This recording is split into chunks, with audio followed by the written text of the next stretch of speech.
Our program here consists of 6 different courses that are offered to young people in our school, 3 of which are science credits and ag credits. We start out with some fundamental small animal care and companion animal care, animal science and production. Those students are afforded the opportunity to work in our large animal program. We also have a large and small animal vet science course that are taught here at the school, and we're really fortunate to be able to offer 2 higher level thinking courses in surgical practices in animal science and animal anatomy and physiology. You know, one of the initiatives that I work with, of course, is infusing science into the agricultural curriculum. I attended the National Agri-Science Teachers Academy this summer, sponsored by DuPont, and just got back from the NAAE conference teaching a lesson on antibiotic resistance. You know, we talk about antibiotic resistance, we talk about a lot of science, a lot of genetics, and those are things that are very applicable to kids who work in the swine barn. You know, as we start to look at the variable zoonotic diseases that affect our population of people. You know, anything from average daily gain on this gilt to performance data, that's statistics that have been given to us on boards that we use in our facility, to calculating a feed ration. Mathematics, science are a huge part of agriculture, and I think are going to become a major part of agriculture in the 21st century as we think about teaching ag in the Mountain State, to allow our students to become competitive with students all across the world who are, you know, being infused with science and math and the STEM fields. So we take every opportunity to teach students science, math, you know, technology, because we feel those, you know, fields are going to help to carry the agricultural industry in the next 100 years, and certainly a trend that's not going to change for students here at Hampshire High School. This facility is very unique, you know, in the fact that, you know, we didn't start here. You know, our humble beginnings began with a sow farrowing in a farrowing crate in our school shop, and our students did a lot of really, you know, hands-on things. It's about as hands-on as you could get, and we began to aggressively talk about, you know, the fact that we would have a facility to establish a herd, to do outreach for West Virginia, for agriculture, for our students, and you know, with the help of the West Virginia Department of Education and you know, a generous gift from them, as well as matching funds from our school board and local help. An excavation company, a local company, Just in Time Excavating, you know, is an example of what our community is willing to do for our kids. We're here for 20-some days for free, you know, preparing this site for this building to set on, and we kind of refer to this area of the building as the Just in Time Arena, just because, you know, of the type of work and time that family spent making this possible. And that's true of agricultural programs all over the world, that it takes a community to teach children. And we have 6 sows here on campus that we operate. And basically, you know, they are here as a teaching tool. Anything from the breeding to the feeding to the genetics to the show ring to all aspects of their care is student generated. You know, once you get a student trained in how to work in here, you have the opportunity to sit back and watch kids succeed. And as you've been through the building today, you've seen kids in action, not Mr. Lewis in action. And that's the beauty of a program that works. And the American Berkshire breed is one of the oldest breeds of domestic hogs. They, of course, are symbolic of a solid black body with 4 white feet, a white blaze on their face, and a white tip on their tail. They are known for their marbling ability and their carcass merit, which makes them a fun breed for us to work with in terms of marketing not only the breeding stock, but also the infusing of the farmer's market generation, the white tablecloth restaurant concept. And certainly we've been able to attract some, you know, white tablecloth attention over the last few years with the Berkshires here at school, and really excited this year to have a cook-off team in the cast iron cook-off at the Greenbrier Resort, and to be able to promote what we do. There's a lot of things in the show and livestock. You know, of course, you know, we have the ability to travel, have some equipment to help us get to the show ring, and basically we're competing against other breeders who also find the Berkshire breed to be appealing to them, and we've been very fortunate. We seem to be a perennial favorite in the Berkshire breed at the West Virginia State Fair, and that's kind of carried over to the international show at Harrisburg, Pennsylvania. Our students the last 3 years have been the premier Berkshire exhibitor there, and and that's a lot of pride. It's like winning a national championship for our kids, and you know, people that breed Berkshire hogs every day for a living are there and competing.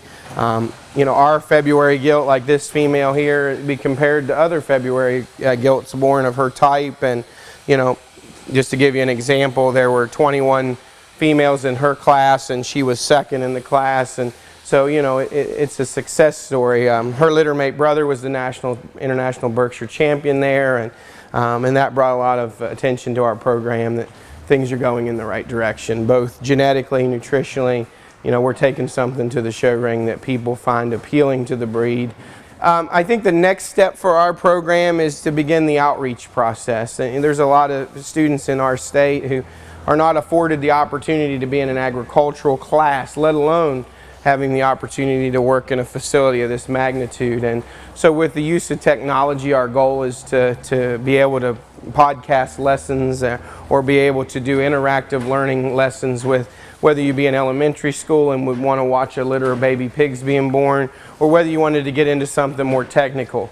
An example of that might be, you know, a farmer in our community, you know, is trying to learn artificial insemination, but, you know, has to work when we're breeding during school time. You know, we would be able to capture that entire lesson, you know, via a live interaction, and they would be able to either see that on their cell phone or be able to go home on the computer and watch that, and be able to learn how to use that piece of technology in their herd at home, or whether it be a school. You know, I have the opportunity to travel to the southern part of the state where, you know, agriculture and in the educational field is not viable at this point. And so I have the opportunity to work with those leaders in those school systems to be able to say, here's an opportunity for the kid that sits in your classroom who may be sponging for an opportunity to want to become part of the agricultural industry, or want to go into medicine, or wanted to be a veterinarian, that we would be able to interact with what's occurring here in our facility and be able to expand their knowledge. And that's probably going to occur in a science classroom, or a biology classroom, or an anatomy classroom. I've been involved with this program since my freshman year. My freshman year I took small animal care, and I came up and I would basically help clean out the pens, muck them out. And then my sophomore year I got more involved with it.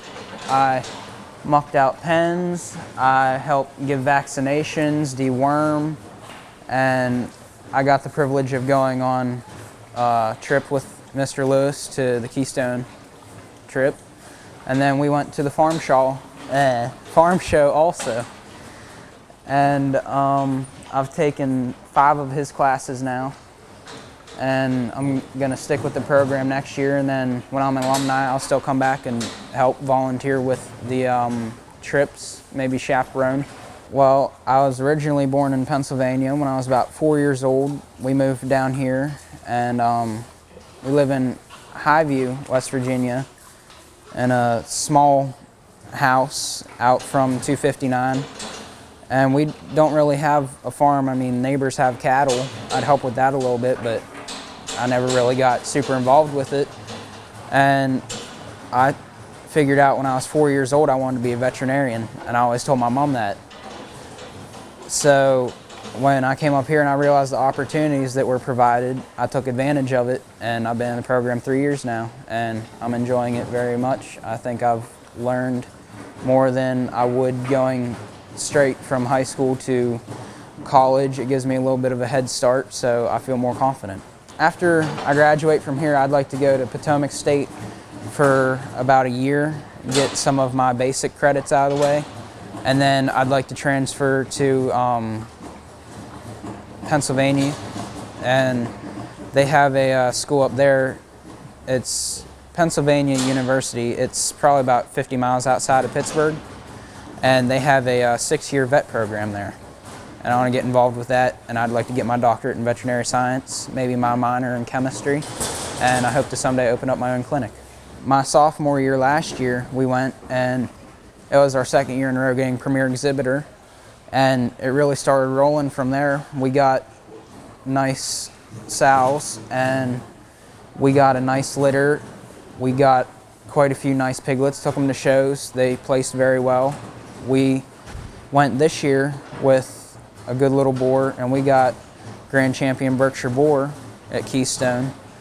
And it's really a good feeling. It feels like an accomplishment just to see how much it's advanced and to be part of it. There's a lot of kids involved in the agriculture part. They're down here and they're taking their regular classes, but not many people actually come up here, get to see behind the scenes, see what actually goes on with the program. All together with the program that we have up here, we have kids that come up, they'll clean the pens every day. We go on our trips, and there's probably about 20 people that are really important to it, that have to do with the feeding, the vaccinating, the caretaking of them. We come up here on weekends when we have big breaks from school like Christmas, Thanksgiving. We have a schedule and we'll come up 2 or 3 days out of the break to help monitor and take good care of the animals so everything keeps up to date.